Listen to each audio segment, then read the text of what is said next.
Hello बच्चों, welcome to Pankaj physics centre.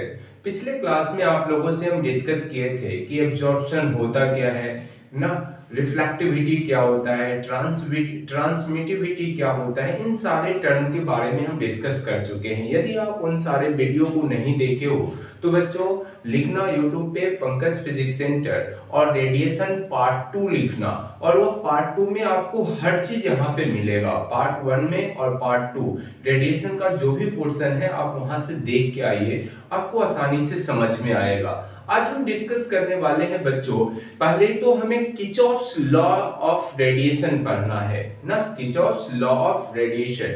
तो उस रेडिएशन को पढ़ने से पहले हमें क्या करनी चाहिए, ब्लैक बॉडी के बारे में जानना चाहिए। क्या है बच्चों, ब्लैक बॉडी के बारे में। अब ब्लैक बॉडी होता क्या है उसको हमें फील आना चाहिए ना, आखिरकार होता क्या है। जैसे बच्चों आपको बोलता है, जैसे बहुत सारा बुक पढ़ोगे ना तो ब्लैक बॉडी, जो ब्लैक होल जो है ना उसको ब्लैक बॉडी भी बोल दिया जाता है। या तो उसमें आपको क्या ब्लैक होल हमारा ब्लैक बॉडी है कि आज उन सारे चीजों के बारे में हम आपको अच्छे से बता रहे हैं कि आखिरकार ब्लैक बॉडी होता क्या है ना।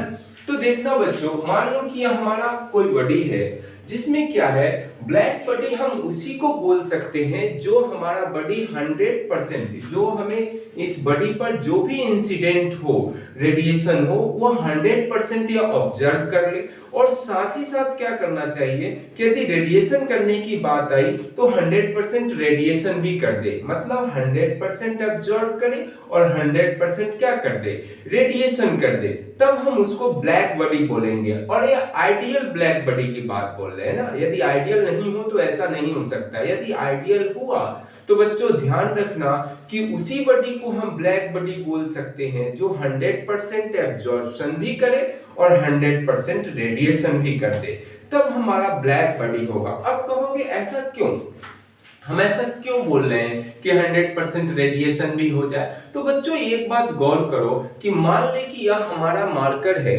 और यह हमारा, इसको ब्लैक बॉडी हम कंसीडर कर रहे हैं, इसके सराउंडिंग में जो भी टेम्परेचर है वो हम मेंटेन करना चाहिए ना, तब तो हमारा यह ब्लैक बॉडी हो सकता है ना। जैसे मान लो हम सराउंडिंग का टेम्परेचर से क्या रिलेशन है, ध्यान से सुनना बच्चों, कि इसमें कोई रेडिएशन आया 100% यह ऑब्जर्व कर लिया। यदि 100% यह रेडिएशन नहीं किया, एनर्जी को रेडिएट नहीं किया, तो क्या होगा, इसकी टेम्परेचर इंक्रीज करेगी। लेकिन सराउंडिंग का तो टेम्परेचर मेंटेन करना है कि नहीं, सराउंडिंग का टेम्परेचर थोड़ा भी आप इंक्रीज करा दीजिएगा। तो यदि हमारा 100% रेडिएशन नहीं करेगा तो क्या होगा, हमारा रेडिएशन नहीं हुआ, इसका मतलब है कि वह बॉडी जो है अपने टेम्परेचर को इंक्रीज करेगी ना। इंक्रीज किया तो ऐसा कंडीशन होना नहीं है। तो याद रखना बच्चों, ब्लैक बॉडी हमारा क्या होगा, 100% एब्जॉर्प्शन भी करेगा, जो भी एनर्जी रेडिएट हुआ उसका 100% एब्जॉर्ब कर लेगा, और रेडिएशन भी करेगा तो 100% रेडिएशन भी कर देगा। तो वैसे हम उसी को क्या बोलते हैं, आइडियल ब्लैक बॉडी। चलो डेफिनेशन की बात कर लेते हैं कि if a body absorb all the radiation, मान लो कि कोई बॉडी हमारा जितना भी इंसिडेंट हो रहा है रेडिएशन, वो सारा का सारा यदि हमें ऑब्जर्व कर ले तो इंसिडेंट ऑन इट जो उस पे आ रहा है उस सब का सब 100% रेडिएशन को एब्जॉर्ब करेगा, then it is called black body. और साथ साथ यहाँ पे लिख सकते हैं बच्चों, इंसिडेंट ऑन इट मतलब radiation, incident on it as well as 100% radiation, then it is called, हम ब्लैक बॉडी बोल सकते हैं ना। ये भी डिफिनेशन सही है, और वो भी आप ऐड करने का मन है तो वो भी आप ऐड कर सकते हो, कोई बड़ी रॉकेट साइंस वाली बात नहीं है। चलो अब एब्जॉर्प्शन की बात आएगी, याद करो बच्चों, एब्जॉर्ब की बात आएगी तो 100% एब्जॉर्प्शन को किससे डिनोट करते हैं, स्मॉल ए से। तो इस पे 100% एब्जॉर्ब हो रहा है तो बोल सकते हैं A = 1 होगा, एब्जॉर्प्शन की बात हो रही है। अब आगे चलो, कुछ प्रॉपर्टीज भी होता है ब्लैक बॉडी का, कुछ ब्लैक बॉडी का क्या होता है, प्रॉपर्टीज होता है। तो इसमें क्या क्या बात है इसे ध्यान से सुनिए कि it does not reflect any radiation, reflectivity R = 0। हम इस बात से क्या संभव, मतलब क्या सीखे, ध्यान से सुनना कि जो भी एनर्जी आ रही है, जो भी एनर्जी इंसिडेंट हो रहा है इस बॉडी पे, तो टोटली हमारा क्या होगा, एब्जॉर्ब होगा। तो रिफ्लेक्ट करने की बात कहाँ आ रही है, रिफ्लेक्शन नहीं होना चाहिए एनर्जी का। एनर्जी का रिफ्लेक्शन कहने का मतलब है जो आया और सीधा रिफ्लेक्ट कर गया फिर उसी मीडियम में, तो ऐसा नहीं होना चाहिए। मतलब 100% एब्जॉर्ब होना चाहिए। तो रिफ्लेक्टिविटी की बात आएगी तो ब्लैक बॉडी के केस में आर क्या होगा, जीरो होगा। चलो इसकी बात तो हो गई। बच्चों आगे देखो, यह ट्रांसमिट एनी रेडिएशन जीरो करता है। मतलब इसका मतलब क्या है, ध्यान से सुनिए। यह हमारा हथेली देखो तो हमारा यह ब्लैक बॉडी है, इस पे एनर्जी आई ना, एनर्जी आई तो एनर्जी क्या होना चाहिए, यहां से रिफ्लेक्ट भी नहीं होना चाहिए और साथ ही साथ ट्रांसमिट करने का मतलब है इससे पार नहीं होना चाहिए। मतलब इसमें टोटली ऑब्जर्व होना चाहिए, पार नहीं होना चाहिए। ऐसा नहीं है कि इससे पार होके फिर आगे इधर चला जाए एनर्जी, ऐसा ट्रांसमिट होने की बात नहीं होनी चाहिए। तब T इक्वल टू क्या होगा, जीरो होगा ब्लैक बॉडी के लिए। उसके बाद आइडियल ब्लैक बॉडी होगा बच्चों, तो एब्जॉर्प्शन पावर जो है वो 1 होगा। अभी अभी बोले आप कहोगे एब्जॉर्प्शन पावर क्या होता है, तो बच्चों इसके लिए आप क्या करना, रेडिएशन पार्ट 2 है उसमें सारी कहानी इसके बारे में बताया हुआ है, आप वहां से देखो। और नहीं देखोगे बच्चों आपको परेशानी हो रही होगी, तो डिस्क्रिप्शन में इसका लिंक हम दे देंगे रेडिएशन पार्ट 1 एंड पार्ट 2 का, वहां से आप आसानी से देख सकते हो। चलो आगे बढ़ते हैं थोड़ी सी और कहानी।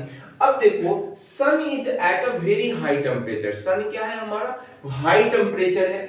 लगभग कितना होता है 6 × 10⁻³ केल्विन, 6 × 10⁻³ केल्विन के पास it emit all possible radiation. मतलब वह क्या करता है, इमिशन करता है, इमिट करता है जितनी भी रेडिएशन की लाइट हो। मतलब क्या है, इमिट्स ऑल पॉसिबल रेडिएशन, मतलब जो भी पॉसिबल रेडिएशन है वो सब इमिट करता है। It is example of black body. मतलब क्या है, इस बात से हम क्या समझे कि देखो बच्चों सन हमारा ब्लैक बॉडी हो सकता है। क्यों, जितना भी एब्जॉर्प्शन करेगा उतना रेडिएशन कर देगा, तो वह ब्लैक बॉडी होगा। अब एक बात और है कि क्या ब्लैक होल हमारा ब्लैक बॉडी है कि, बच्चों नहीं, ऐसा कुछ नहीं है। ब्लैक होल जो है वो 100% एब्जॉर्ब कर लेता है और एब्जॉर्ब करेगा, रेडिएशन नहीं करता है कुछ। तो यही वजह है कि आज से बात ध्यान रखना बच्चों, कंफ्यूज नहीं होना है कि ब्लैक होल है तो ब्लैक बॉडी होगा, ऐसा कुछ नहीं है। बहुत सारा बुक लिख देता है, बट लिखने के बाद पर नहीं जाओ, वह क्या है उल्टा लिखा है ना। तो एक बात ध्यान से रखना है कि ब्लैक होल हमारा ब्लैक बॉडी नहीं है, ब्लैक होल ब्लैक बॉडी नहीं है, लेकिन सन हमारा क्या है, ब्लैक बॉडी है। तो क्यों है कि ऐसी कंडीशन है उसकी। अच्छा एक बात और है, ध्यान से सुनिए, क्या ब्लैक बॉडी को आप देख पाओगे कि, याद से थोड़ा सा ध्यान लगाइए, सोचिए तो क्या ब्लैक बॉडी को आप देख पाओगे, बच्चों नहीं देख पाओगे। तो ऐसा क्यों, तो देखने के लिए आपको क्या होना चाहिए, रिफ्लेक्शन। जैसे मान लो कि यह मार्कर आपको दिख रहा है तो कैसे दिख रहा होगा, इस पे लाइट आती होगी, लाइट का रिफ्लेक्शन होता होगा, तब इस पे हमें क्या है, इसकी इमेज हमें रेटिना पर बनता होगा और उसका इमेज हम तब देख पाते हैं, उल्टा रेटिना पर इमेज बनता होगा। ऐसी सारी प्रोसेस है, हम उस बात में उलझन में नहीं पड़ना चाहते। लेकिन कोई बॉडी को देखने के लिए हमें क्या चाहिए, रिफ्लेक्शन का प्रोसेस होना चाहिए। तो बच्चों याद रहे, ब्लैक बॉडी को हम क्या देख पाते हैं कि नहीं देख पाते हैं, तो ब्लैक बॉडी को हम देख नहीं पाते हैं बच्चों। तो एक बात भी ध्यान रखना है कि ब्लैक बॉडी को हम देख नहीं पाते हैं। तो ये सारी हमारी सिचुएशन है, स्क्रीनशॉट लीजिए और अच्छे से इसको राइट डाउन भी कर लेना है। चलो एक बात और है, ब्लैक बॉडी के बारे में एक फेरी जो था, साइंटिस्ट का नाम है, उसने एक एक्सपेरिमेंट किया था। उन सारे एक्सपेरिमेंट को बच्चों हम अगले क्लास में आपसे हम डिस्कस करने वाले हैं ना। तो आप इन सारे चीज को देखिए कि ब्लैक बॉडी होता क्या है।